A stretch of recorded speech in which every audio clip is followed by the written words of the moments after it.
할렐루야. 삶으로 드리는 1000번째 774번째 요한계시록 강의 114번째 요한계시록 21장 마지막입니다. 어제에 이어서 오늘은 어린 양의 아내에 대해서 설명을 드리고 새 예루살렘에 대해서 설명을 드리려고 합니다. 어린 양의 아내가 누구인가? 9절의 말씀에 보면 일곱 대접을 가지고 마지막 일곱 재앙을 담은 일곱 천사 중 하나가 나와서 내게 말하여 이르되 이리 오라 내가 신부 곧 어린 양의 아내를 내게 보이리라 하고, 보이리라에 우리가 초점을 맞춰야 합니다. 자, 어린 양의 아내를 보이리라. 10절에 보면 어린 양의 아내가 누구인가를 알 수 있습니다. 어린 양의 아내, 신부, 이런 단어들이 나올 때 대상이 누군지 성경적인 해답을 제시해야 합니다. 10절 말씀을 봅니다. 성령으로 나를 데리고 크고 높은 산으로 올라가 하나님께로부터 하늘에서 내려오는 거룩한 성 새 예루살렘을 보이니 그랬습니다. 자, 9절에 새 예루살렘을 보이니 그랬습니다. 9절에서 보이리라, 10절에서 보이니, 이렇게 얘기했습니다. 그러면 무엇을 보였는가? 예루살렘입니다. 예루살렘이 이것이 신부, 곧 어린 양의 아내이다 그 말입니다. 그러면 그리스도께서 어린 양의 아내가 예루살렘이다. 예루살렘과 연합하고 교제하고 함께 하겠다는 그런 뜻입니다. 이런 것을 우리 성도들이 정확하게 알고 이해해야 합니다. 그리스도와 우리가 어떻게 신랑 신부가 되지? 상당히 의심을 합니다. 지금 사람 관계를 생각하면서 본다면 혼란스러울 수 있습니다. 그런 의미가 아니고 여기서 바로 아내가 신부라고 할 때 이런 개념을 잘 설명해 주어야 합니다. 여기서 예루살렘 이 말은 지금의 교회 이야기를 하는 것입니다. 믿는 자들의 모인 공동체 교회입니다. 그러니까 우리가 생각하는 남녀 관계가 그런 개념이 아니구나 하는 것을 설명해 줘야 합니다.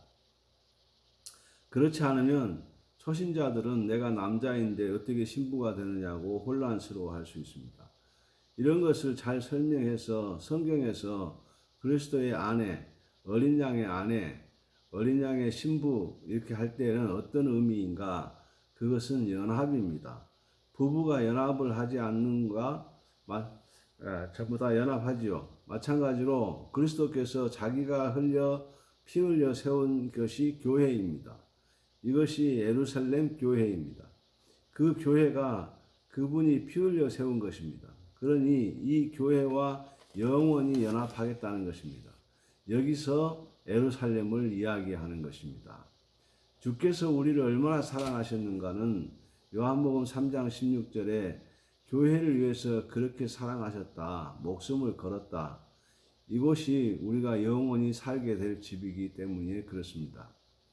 여기서 말하는 예루살렘은 지금 이스라엘에 있는 예루살렘과는 차원이 다릅니다. 지금 이스라엘의 예루살렘은 사람이 지은 도시입니다. 여기서 예루살렘은 사람이 지은 것이 아니라 하나님께로부터 하늘에서 내려옵니다. 이 도성은 하나님께서 하늘에서 내려온다는 이야기는 사람이 지은 예루살렘이 아니고 하나님이 직접 지은 예루살렘이라는 이야기입니다. 이것을 다니엘서에서 잘 얘기했습니다.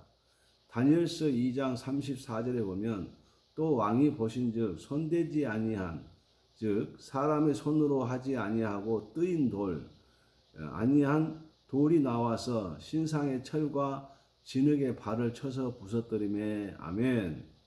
45절에 손대지 아니한 돌, 사람의 손으로 아니하고 산에서 뜨인 돌을 말합니다. 이 산에서 나와서 새와 녹과 진흙과 은과 금을 부서뜨린 것을 왕께서 보신 것은 크신 하나님이 장래일을 왕께 알게 하신 것이라. 이 꿈은 참되고 이 해석은 확실하니이다 하니. 아멘. 45절에 손대지 아니한 돌이 산에서 나와서 이것이 사람이 만든 것이 아니라 계시록에서 말하는 예루살렘은 사람이 만든 집이 아니다는 겁니다. 교회는 사람이 만들 수 없습니다. 이것이 개혁주의적 교회가 아닙니다. 이 교회를 사람이 만들 수 있다라고 생각했다면 이것은 엄청난 실수를 한 것입니다. 교회는 사람이 만들 수 없습니다. 그래서 교회는 참으로 소중한 것입니다. 또 다니엘이 이런 이야기를 했습니다. 34절에 사람의 손으로 뜨이지 않은 돌이다. 지금의 예루살렘과 새 예루살렘은 이름은 똑같지만 만든 대상이 100% 다릅니다. 오늘날 교회가 왜 중요한가? 그리스도의 신부 역할을 하기 때문에 중요합니다. 잘 들으셔야 됩니다. 새 예루살렘은 하늘에서부터 내려옵니다. 땅으로 내려옵니다. 그러니 우리가 영원히 살게 될 장소는 땅입니다. 10절 성령으로 나를 데리고 크고 높은 산으로 올라가 하나님께로부터 하늘에서 내려오는 거룩한 성 예루살렘을 보이니 아멘. 성경 전체 66권이 하나로 연결이 되어야 합니다. 그러면 태초에 창세기 1장 2장과 아담과 하와가 살았던 곳이 땅입니다. 에덴 동산입니다. 그 에덴 동산이 땅입니다. 지역으로 말하자면 오늘날 터키 지역에 해당합니다.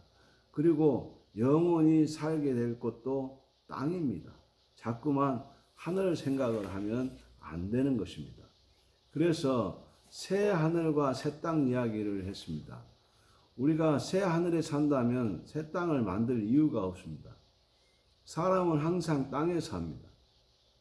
그래서 계시록 하다가 하늘을 생각하지 말고 땅을 생각하라. 이 천년 왕국이 하늘에서 이루어지느냐 땅에서 이루어지느냐 이런 쓸데없는 소리를 할 것이 없습니다.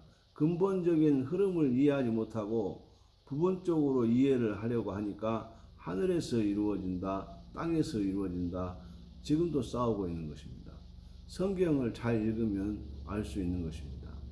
자, 10절, 10번째, 새 예루살렘의 모습. 12절과 14절을 보면 새 예루살렘의 모습이 나옵니다.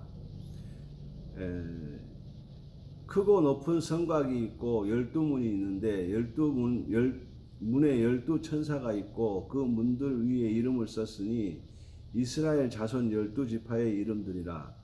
동쪽의 세 문, 북쪽의 세 문, 남쪽의 세 문, 서쪽의 세 문이니 그 성의 성곽에는 12기초석이 있고 그 위에는 어린 양의 12사도의 12이름이 있더라. 아멘. 12문이 만들어지는데 12문은 동서남북이니까 한 면에 3개씩 문을 넣으면 됩니다. 문들 위에 이스라엘 자손 12지파의 이름이 있습니다. 기초석에 12사도의 12이름이 있습니다. 그러면 이제 24개의 명패가 붙는 것입니다. 그렇다면 구약을 대표했던 사람들, 신약을 대표했던 사람들의 명패가 붙는다면 신약시대 때, 구약시대 때 하나님께로 돌아온 모든 자들이 사는 집이구나 하는 것을 알게 됩니다. 자, 성의 크기와 구조 16절. 이 성은 네모가 반듯하여 길이와 넓이가 같은지라 그 갈대자로 그 성을 측량하니 12,000 스타디온이요 길이와 넓이와 높이가 같더라. 우리가 영원히 살게 될 거룩한 성 크기가 나옵니다. 크기가 12,000 스타디온이다. 그리고 길이, 넓이, 높이가 같다. 그러면 스타디온은 영어의 스타디움입니다. 스타디움이 200m입니다. 그래서 200 곱하기 12,000은 24,000km가 되는 겁니다. 예루살렘의 성이 24,000km의 길이를 가지고 있습니다.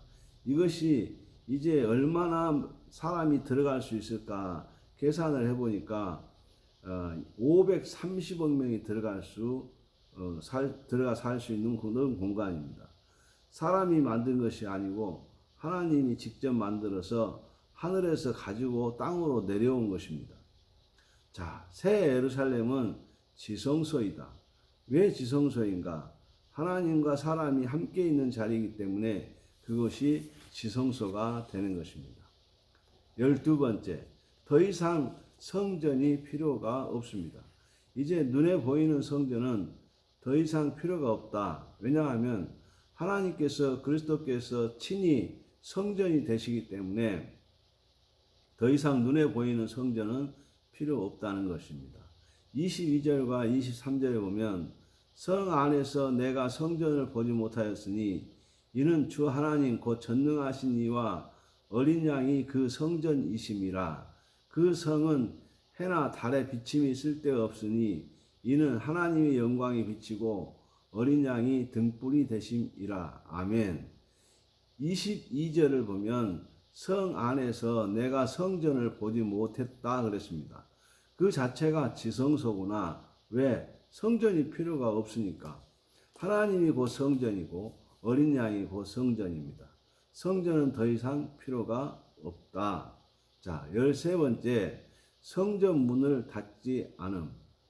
25절에 낮에 성문들을 도무지 닫지 아니하리니 거기에는 밤이 없음이라. 아멘. 성문을 닫지 않는답니다. 거기는 밤이 없기 때문이라 합니다. 본래 낮에는 문을 열어놓고 밤에는 닫는데 그런데 성문을 닫지 않는다. 왜? 밤이 없기 때문이라는 겁니다.